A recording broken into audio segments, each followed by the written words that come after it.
I was going to mention the sliming. I was going to say, last time we were together at a fundraiser, we both got slimed. And we have to keep meeting like this, we really, really do. And thank you for those warm remarks. So good evening everybody. Let me begin by stating the obvious. I am deeply moved and most appreciative of this recognition. However, in equal parts of humility and transparency, I will share with you that when Sherry called me originally and asked me if I would do this, I immediately said yes. But internally, I questioned whether I was deserving of this honor. I really did. So I did what most people do nowadays in 2019. I turned to Wikipedia for a definition of humanitarian. And according to Wikipedia, humanitarianism is described as the active belief in the value of human life, whereby humans practice benevolent treatment and provide assistance to other humans in order to better humanity. Now that's a high bar, but I eventually convinced myself that I probably could squeak over that bar, as so many other good people could, and I'm sure everybody in this room could get over that bar. However, I also have the distinct privilege of serving as President and CEO of Robert Wood Johnson University Hospital and the Bristol Myers Squibb Children's Hospital at Robert Wood Johnson University Hospital. These two outstanding hospitals are staffed by over 4,000 highly dedicated team members serving in a variety of capacities. Most are caregivers, direct patient caregivers, such as nurses, physicians, and technologists in radiology, lab, respiratory, therapy, pharmacy, you get the idea. But many other of the team members work in essential supporting functions, and that could be housekeeping, food service, infection prevention, engineering, plant ops, and maintenance. It really does take a village to run a hospital. And although hospital employees work in different areas, different departments, have different backgrounds and disciplines, I continually remind our team that at the end of the day, Robert Wood Johnson has but one goal and produces only one product.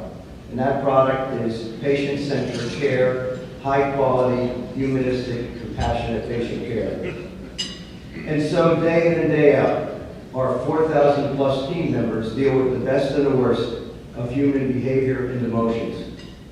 From sharing the joy of a family celebrating the birth of a child, to sharing the grief of the family that lost a loved one to disease or an automobile accident. Day in and day out, our 4,000 team members work in the service of other human beings.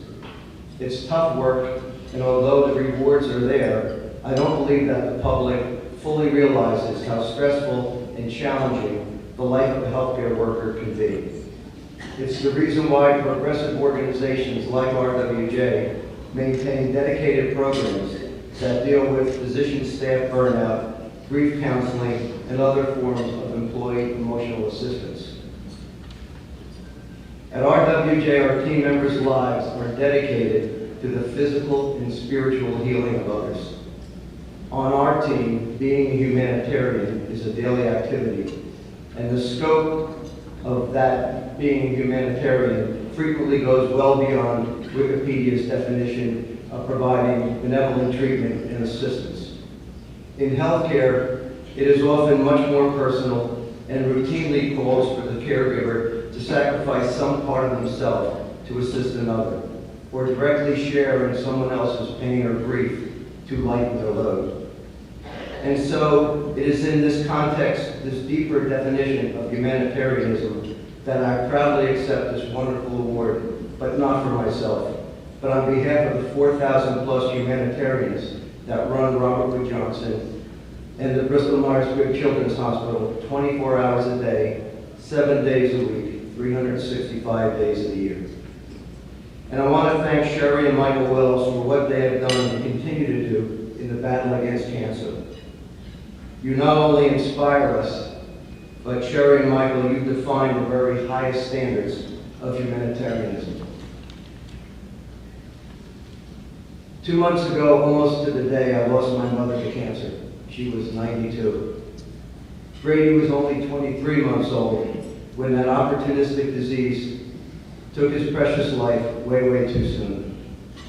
The Hugs for Brady Foundation's support of cancer research will help helped to bring us to a time when we can talk about this indiscriminate, insidious disease in the past tense.